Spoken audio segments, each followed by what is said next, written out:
a moment. So you got to put yourself later in the day and in a different environment. Sorry. You got to make your environment our environment. Okay? You got to be able to do that. That's what a champion does. The worry of this is they throw you off key. I told you all week that you allow that to happen. And as I'm talking, there's two starters laughing. That's what I see. And we're going to address that in a minute. You have got to get right. Period. Or I got to move on without you. It's too big for the city, too big for the community, too big for everything. I'm going to introduce my good friend to come speak with us for our message today and our motivation. He's done an outstanding job for us. He's been a very good friend for a long time. He knows what he's doing. He knows the importance of this. He's family. He knows everything about it. He was with us on the sideline when we won the state championship. He comes all the way from Atlanta for the big moments and the big games when I need him. He's always on call.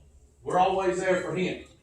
I'm excited to have him come today and speak to you, so I'm going to turn it over to Brian Harper. Thanks for coming.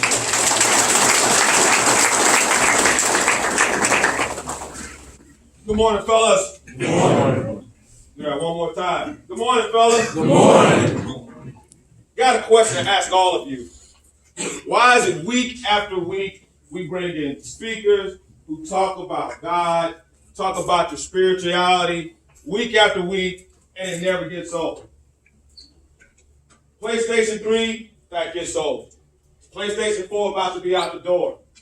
iPhone 6, that gets old. Eventually, iPhone 10X, that gets old. But something about this God we serve, it never gets old. So where I'm going to talk to you about is going to come from all books of the gospel. It's going to come from all the miracles of Jesus. And as I was thinking earlier this week, I'm like, I would wonder what it would be like if Jesus was here in the flesh today.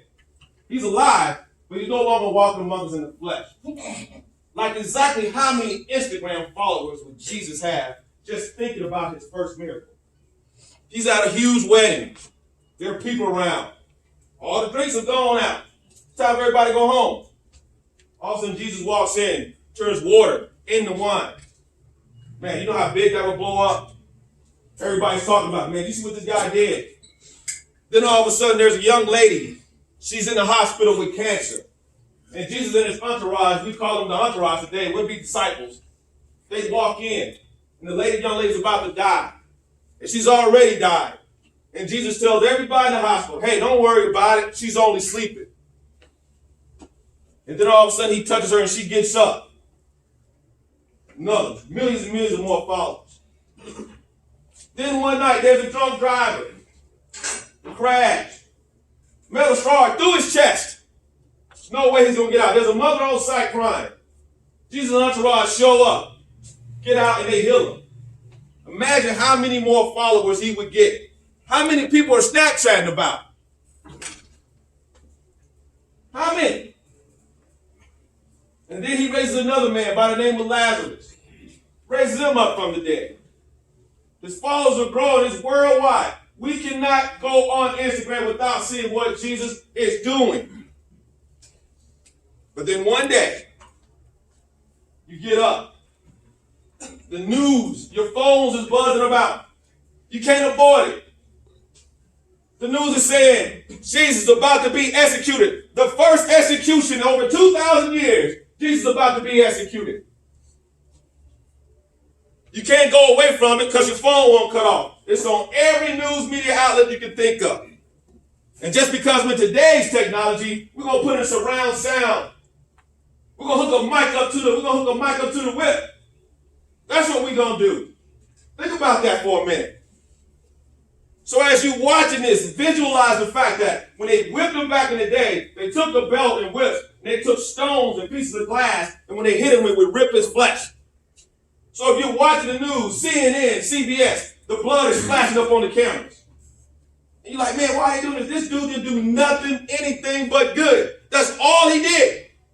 But here they are just doing this man right here on live TV. Now he's walking to the cross. You see people making fun of him. He still hasn't, you don't see any anger on his face. You don't see any discouraged. He is focused and locked on a mission. And finally, because it's in today's technology, they put speakers on the cross. So you can hear the sound of what his bones going to feel like once we hit him with these nails. Starting to go off a little bit. Each and every hit, right there between his arms and stuff, you hear the bones crack. Boom, it's a round sound. It's coming in through 4K high definitions on your phone. This man who did all these miracles. And then finally, they put him up on the cross. He's there. He's suffocating. You got people still looking at him. Still looking at him like, how in the world are they doing this to this man? And then you see him yell up into the sky. And then finally, he says, it is finished. And he died. And then looking at that, fellas, the one thing you do when you see all that happen, you should walk away like, man, this dude gave it his all. And that's my message to you guys today. Are you giving it your all? Now, I'm going to be honest with you. From what he was talking in the address, you're not. And that ain't the time, and this ain't the day to not be giving it your all, gentlemen. Are you giving it your all as a practice player, even though you know I'm not going to play? Are you coming there trying to make the best out of the starters? Are you giving it your all in the classroom? Are you giving it your all in a relationship? As a son, a daughter? Are we giving it our all as coaches? So I'm trying to tell you, when Jesus went up on that cross, he gave it his all. He gave his lives for us. He gave it for you and me. And the least you can do today, how many of y'all got up this morning and felt that little bite in the air? How many of y'all felt that? A little bit cooler, huh? Than it normally is. That's football weather. You should be getting ready to play. That's when you walk out on the field at nighttime and you see the breath come out the helmet. That's a man's soul. So if you see a man's soul come out his helmet, now you know what you can go get. You need to know what you can go take. You understand you got to give it your all to be focused. And like he said, in 2 hours, we got guys in headphones and now understand what we're doing about it, talking and giggling. In 2 hours, you're going to line up a team that's pissed off because they lost last week. Now, if you don't give it your all, if you don't lock in, I promise you, you guys are not going to finish this thing on what you set out to do. And he did say it's bigger than you. It's bigger than right here in this locker room. You got a whole city, you got a whole community that's pinning on getting this thing again. And if you think you don't give it your all, you don't give it your all, you're going to have a sad day today, and you darn sure going to think about making it to September.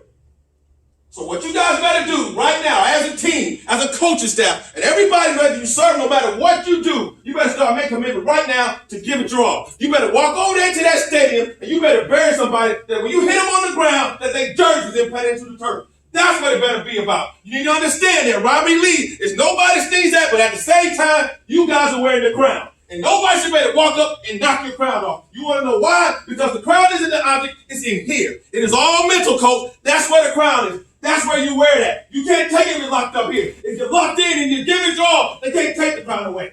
You got to be the best. And it ain't easy to do it. All right, you got it. You've done it one time, you can do it again. When you don't come out here and give it your all, you'll be disappointed. This game will never cheat you if you don't cheat it. I promise you. So today, you got to understand, the God that we serve, the program that we are, we give our all. You don't back up. You don't back down. You get out there, you let Robert Lee know that you guys are the Central Phoenix City Red Devils. You understand me? Yes, sir. There's no way in the world we're going to let those guys think they can even be able to field us. You take their soul. If you see it come out their helmet, you go get it. You got something to go get to, and you destroy it. You all understand? Yes, sir. Gentlemen, I love you very much. I understand who we are. To be the best we can be. Give it your all. Starting today, all the way until December when I see you guys again. Give it all because we are the best. All right, gentlemen? Yes, sir. Thank you. God bless you. Amen.